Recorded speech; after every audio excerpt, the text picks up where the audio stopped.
McIlroy, meanwhile, for the birdie at one. Just slid by. So it was a couple of pars to start with. Right, to the third, McIlroy for a first birdie today. Going to be all pars to start. A slightly frustrated looking McIlroy. It was a frustrating day yesterday for him as well. To four, first of the par threes here. It's 2:30 today. This is a demanding par three, but it's clear what you need to do. You can go straight out this flag.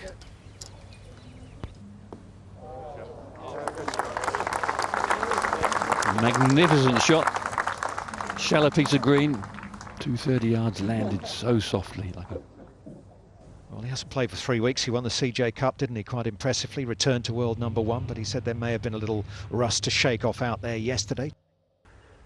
A couple of lip outs already for Rory, so he deserves this. He's played well. One of the features of his return to world number one has been how well he's putted as well over the last few months, but the flat stick is a little cold out there at the moment for McIlroy. Yeah, again, the wind's just switched. It's sort of more off the left now. It's not quite settled down this morning. Didn't fancy this yesterday into the breeze. It was obviously wasn't the right number. Seems happy today. Beautiful shot. Really dug its heels in that one. Another birdie opportunity for Rory McIlroy.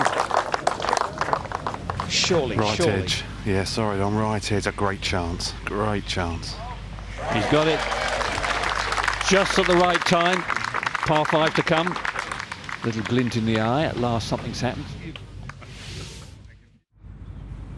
Yeah, that's a poor lie, McIlroy. Have to just try and run this up to a back flag. Anything on this green, he's done exceptionally well.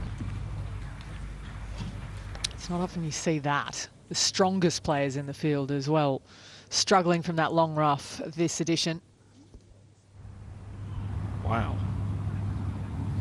Yeah, McIlroy trying to probably land this in the middle tee and then bounce it up. That's an awful shot. That's just awful. Just sort of up against the collar. Just didn't fancy that third shot of the pitch. Changed clubs twice, walked away from it. Difficult with the raised greens. This is a little easier, but still not much green to play with. Just needs to nip this one, camber round.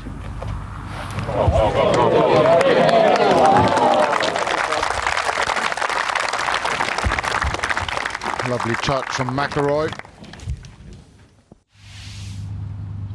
Just out the light rough, and the pin cut tight left over a pimple in the green, so this is not the ideal angle.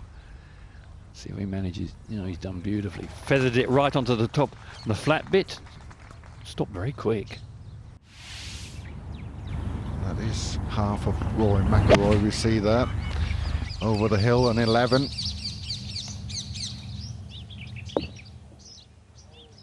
And I guess from where he was, that's pretty good. McIlroy on 11, up the hill.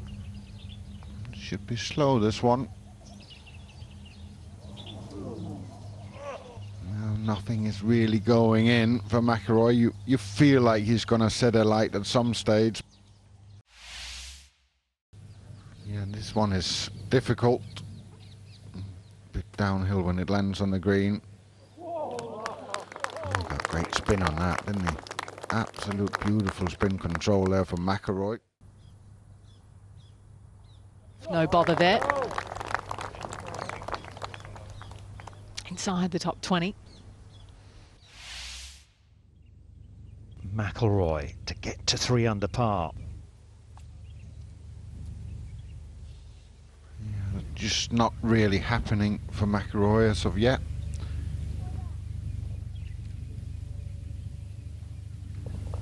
Par 5 coming up. Well, Rory McIlroy, not a great tee shot, but this is with a wood. Looks like it's turning over this one a lot.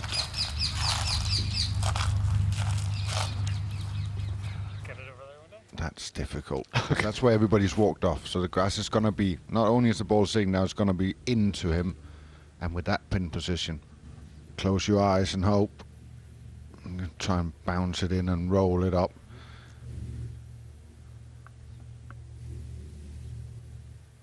Even guys with superpowers take on too much sometimes.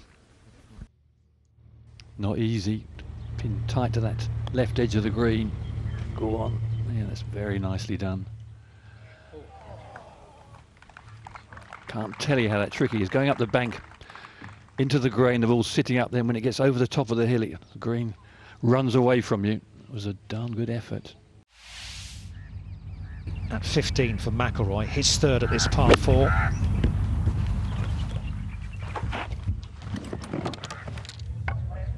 Well, this is the surprise this week, I think it's fair to say. A man who has shown so much good form, not just here, but also in the Desert Classic. Was on that a couple of times. Loves it here in Dubai. Not quite there at the moment. Just not his day, Alison. No, you know, he had a lot of chances on the front nine, and he was never that far away. Very easily could have been, you know, 3 under par through the first 5 or 6. McIlroy's find the short grass at the 16th.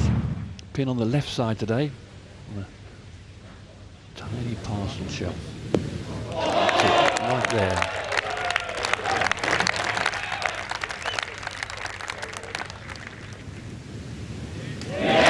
His revenge after a bogey at 16 yesterday. He needs that. He needs a strong finish, does Rory McIlroy. His chances of collecting the DP World Tour title for a 4th time are very much in the balance. I'm delighted to say, as Mike Brown from the G4D Tour has joined us. You a Rory fan, Mike? I very much am, yeah. He's like, what a player. I mean, look at that flip shot. How could you not, you know, he pulled it off again. In the yardage book, Mike, this looks like it's kind of just at the top of two little slopes. Is yeah, it, so as such? This one's like like Roy's is a slope, like a ridge running down through it. But what a great putt that was. Yeah, birdies at 16 and 17 for Rory McIlroy. He's looking for a big finish here.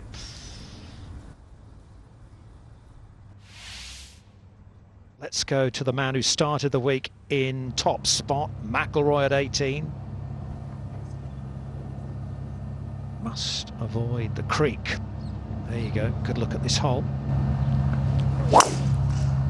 Go right. Go right. Up that right half is the ticket. He's moosed that. Wow, what a cover that is. Yeah. Just a cheeky 296, Mike. Yep. It's uphill as well. That's just phenomenal. McIlroy at 18, second shot to the closing par 5. Just the 226 up the hill. Probably a 5 iron or so for Rory. Watching that right at the pin. My goodness gracious me. We've seen that on this hole before from Rory, haven't we? And this is a fast ending to his round for sure. He has got that for a birdie-birdie-eagle finish. Never in doubt, and it is a birdie-birdie-eagle finish to round 2 for Rory McIlroy. It is a round of 68, and he will head into the weekend at 5 under par. How far behind will he be? Rory, what seemed like 33 holes of not quite happening golf to Rory in peak mode for the last 3 holes of that 36 you've just played. What brought it on? I'm not sure, but whatever it is, I need to bottle it for the weekend. Yeah, your description's pretty right. Pretty much very mediocre golf for the first 33 holes, and then yeah, something sort of clicked. The golf course is playing a lot different than this week than it has in the previous years, and you miss fairways and you get penalized heavily, and you miss greens in the CM. So I just feel like I haven't hit a lot of terrible shots. I've just missed it in the wrong spots at times, and that makes it tricky to at least keep up with the leaders. I think you're always going to be able to go, even par, 1 under, 2 under, but it was nice to finish with a flourish there and put myself a little closer to the guys going into the weekend. On a course it's quite demanding, you need some good vibes. You certainly had them after this approach shot into the final hole. Talk us through it. Yeah, I think it was playing 233 adjusted with the elevation, and I've been hitting my long irons really good, and it was just a perfect number for a 4-iron back into the breeze slightly.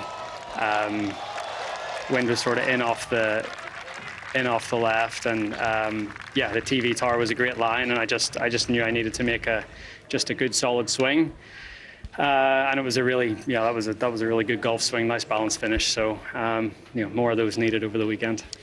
We all know as golfers that patience is such a big part of this game, but I can imagine at your level with the consistency you've shown this year, even more so. What are the tools that you use out there to stay patient, to give the opportunity for something like that to happen? Yeah, I think you just need to keep telling yourself that there's plenty of chances coming up, and yes, you make your score over 72 holes, but you're going to have little spurts like I just had over the last 3 holes where you play them in 4 under, or you're going to play a 9 holes in 5 under, and it's just knowing that you've got the golf in there to do that. It's just waiting for it happening and not forcing the issue. And I felt like I sort of started forcing the issue on 14 and 15 today, and played those 2 holes in 1 over, which wasn't great. And then again, just sort of resetting for the last 3 holes, and my goal was to play them in 2 under for the last 3. I ended up playing them in 4 under, which was really nice. But I think sometimes just sort of reframing your mindset and starting again is key. Just finally, that finish, has it changed the complexion at all for what you believe is possible over the last 2 days? Yeah, 100%. I think if I had finished 1 or 2 under for the tournament going into the weekend, that seems like a tall task or a lot of shots to make up, especially with Fitz up there. I think doing what I've just done, being at least less than 10 back going into the weekend seems like an easier proposition. So you never know, that finish here on Friday could be key to something that happens over the next 36 holes. Well done, Rory. That was fun to watch. Cheers. Thank you. To watch another DP World Tour video, click here, and to subscribe, click here.